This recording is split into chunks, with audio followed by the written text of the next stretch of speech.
Most landscape photographers like to give themselves at least 30 minutes to an hour to scout out the location before the light happens. So what happens when your lazy ass ignores your alarm and you're 30 minutes late for the sunrise?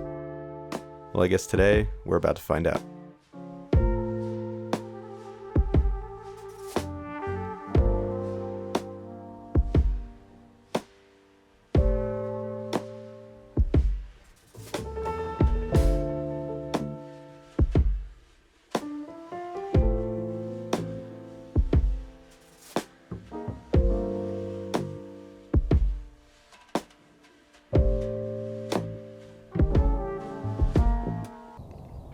I woke up 30 minutes late for the sunrise, and instead of being really mad at myself, I just told myself I'm gonna get out of bed and just show up anyway, because at the end of the day,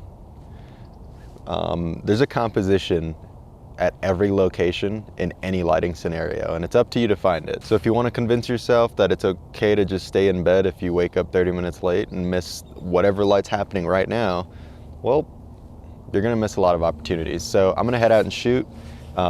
Lighting is always great if you're a good enough photographer, so let's go see how shit I am. I'm probably not gonna get any cool photos, but it's still gonna be fun, so let's go figure it out.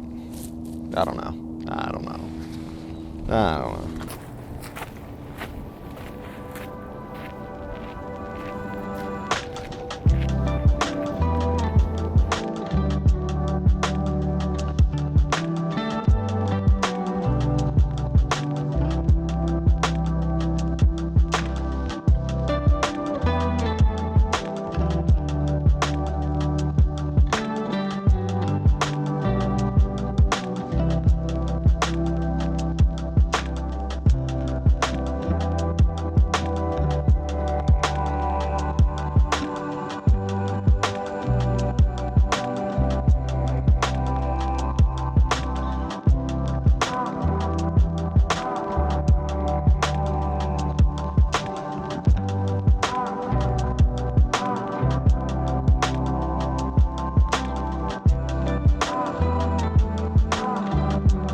So one of the ways I've found to kind of be able to shoot in these kind of conditions is to just take advantage of the really harsh lighting and open up your aperture as wide as it can possibly go and try to make everything backlit. And that's like the only way to get awesome photos, I feel like.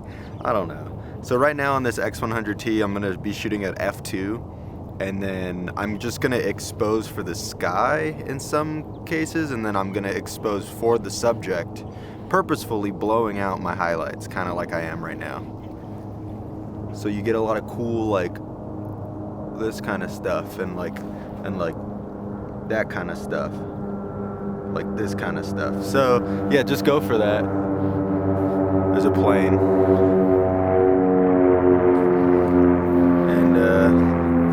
Yeah, we have crazy lighting scenarios. So look at this. All I'm doing is exposing for my hand, and you could see all of this is blown out, but like nice. It has like a cool roll off too. It's not like perfectly blown out. It's not completely white across the sky. So just some ideas to play with. Anyway, I'm so sorry, but I have way too much fun. Like, this is a cool scenario. Let me expose for the sky, and you're gonna see how boring this is. Next step in the secret, look how boring this scene is.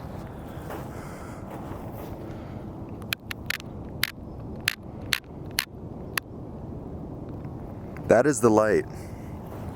That is the light we're playing with today. This is the lighting scenario. Flat. Obviously it's close to sunrise, so the sun's at a cool angle, but look, not that interesting. A little bit interesting, but not terribly interesting. So take that for what it is.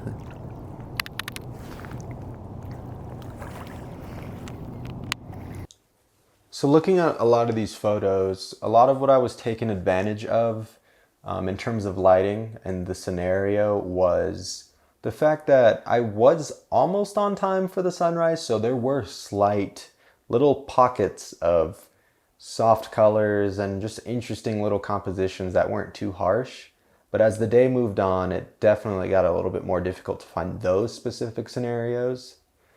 But that wasn't too much of a problem since side lighting does create a lot of interesting opportunities.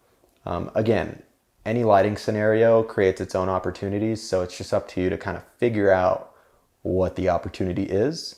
And you're not really going to find out unless you go out and walk around and actually take a gander. So, yeah, do that more. Everyone should hashtag gander way more. That's all I gotta say. Everyone should be gandering at least twice a day.